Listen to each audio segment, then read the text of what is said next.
السلام علیکم ورحمۃ اللہ وبرکاتہ۔ نحمدہ و نصلی علی رسول الکریم، اما بعد، اعوذ باللہ من الشیطان الرجیم، بسم اللہ الرحمن الرحیم۔ 4 کام ایسے ہیں جن کا اللہ تعالیٰ نے کسی کو اجر نہیں بتایا۔ ان 4 کاموں کا بدلہ اللہ تعالیٰ نے انسان کو خود ہی دینا ہے۔ ان کا اجر اللہ تعالیٰ نے کسی کو نہیں بتایا۔ ایک روزہ ہے، الصوم لی وانا اجزی بھی، روزہ میرے لیے میرے بندے نے رکھا ہے تو اس کا اجر بھی میں خود ہی دوں گا۔ اور دوسرا کام جس کے بارے میں قرآن کہتا ہے، انما یوفی الصابرون اجرہم بغیر حساب، جو انسان صبر کرتا ہے اس کا بھی اجر اللہ تعالیٰ کے ہاں ہوگا۔ اللہ تعالیٰ نے فرمایا کہ اس کا اجر میں خود دوں گا کیونکہ میرے بندے نے صبر کیا۔ جیسے اللہ کی شان اور عظمت بہت زیادہ ہے، اسی طرح اللہ تعالیٰ کے انعام بھی بہت ہی بڑے ہیں۔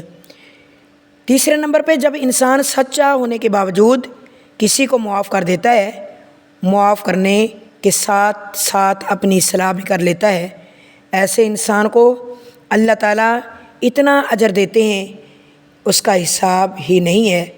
قرآن مجید میں اللہ تعالیٰ فرماتے ہیں، فمن عفا واصلح فاجرہ علی اللہ، جو بندہ کسی کو معاف کر دیتا ہے پھر وہ اپنی اصلاح کرتا ہے، اس کا اجر تو اللہ کے اوپر ہے، اللہ اس کا خود ہی انسان کو اجر دیں گے۔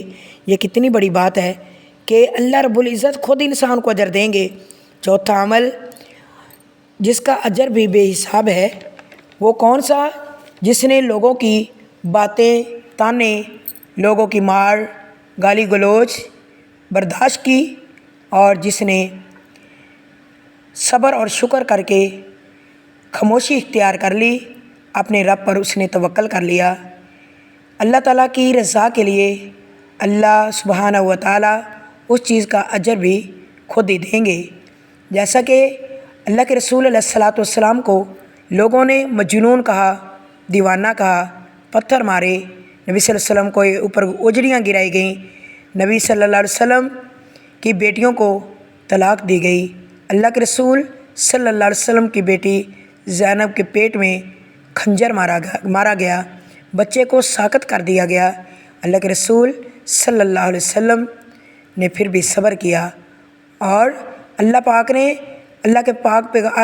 اپنے نبی صلی اللہ علیہ وسلم سے فرمایا، اے میرے پیغمبر، یہ لوگ آپ کو دیوانہ کہتے ہیں، آپ دیوانے تھوڑے ہو، آپ مجنون نہیں ہو، وَإِنَّكَ لَعَلَىٰ خُلُقٍ عَظِيمٍ، آپ کا اخلاق تو بہت بڑا ہے۔